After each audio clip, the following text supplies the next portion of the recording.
रामायण के कई ऐसे किस्से हैं जिसे जानकर आप आश्चर्यचकित हो जाएंगे।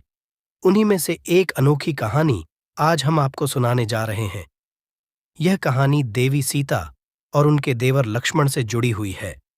हम सब जानते हैं कि देवी सीता लक्ष्मण जी को अपना देवर नहीं बल्कि पुत्र मानती थीं और लक्ष्मण जी भी उनको माता के समान ही आदर देते थे। लेकिन फिर भी मां जैसी भाभी ने उन्हें जीवित ही निगल लिया था। क्या है इसके पीछे का सत्य, आइए जानते हैं।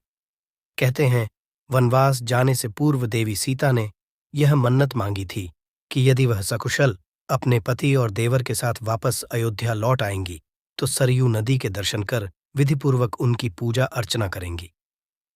रावण को पराजित कर और 14 वर्षों का वनवास काटकर जब श्री राम, सीता जी और लक्ष्मण वापस लौटे तो एक दिन अचानक उन्हें स्मरण हुआ कि उन्हें सरयू नदी पर जाकर अपनी मन्नत पूरी करनी है। जिसके पश्चात वे रात्रि के समय वहां जाने के लिए निकली। तभी लक्ष्मण जी वहां आ गए और उन्होंने भी साथ चलने की बात कही। माता सीता लक्ष्मण जी को न नहीं कह सकीं और उन्हें लेकर नदी के तट पर पहुंच गईं। नदी के तट पर पहुंचकर माता ने लक्ष्मण जी से एक घड़े में जल लाने को कहा। कहते हैं, जब लक्ष्मण जी घड़े में जल भर रहे थे तब अघासुर नाम के एक राक्षस ने उन पर आक्रमण कर दिया। वह उन्हें निगलना चाहता था, किंतु इससे पहले वह राक्षस कुछ कर पाता। माता सीता वहां पहुंच गईं और उन्होंने ही लक्ष्मण जी को निगल लिया। माना जाता है कि जब सीता जी ने लक्ष्मण जी को निगला तो माता का शरीर पानी की तरह पिघल गया। कहा जाता है कि सरयू नदी के तट पर जो भी घटित हो रहा था वह सब बजरंगबली अदृश्य होकर देख रहे थे। जैसे ही देवी सीता का शरीर पिघला, उन्होंने उसे एक घड़े में भर लिया और तुरंत श्री राम के पास पहुंचे। सारी बात जानने के बाद श्री राम ने हनुमान जी को इस घटना के पीछे का रहस्य बताया।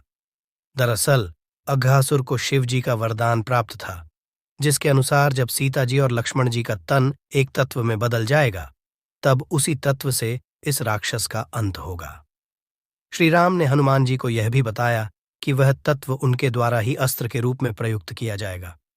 इसके बाद प्रभु श्री राम ने हनुमान जी को आज्ञा दी कि वह तुरंत ही उस तत्व को सरयू नदी में प्रवाहित कर दें। कहते हैं, जैसे ही बजरंगबली ने उस तत्व को सरयू नदी में बहाया, एक भयंकर ज्वाला उठी जिसमें अघासुर जलकर भस्म हो गया। इस प्रकार उस दुष्ट राक्षस का वध देवी सीता और लक्ष्मण जी के द्वारा हुआ। माना जाता है कि अघासुर की मृत्यु के पश्चात माता सरयू स्वयं प्रकट हुई और उनके आशीर्वाद से देवी सीता और लक्ष्मण जी को पुनः अपना अपना शरीर वापस मिल गया। तो दोस्तों, ये थी वो वजह जिसके कारण माता सीता ने लक्ष्मण को निगला था।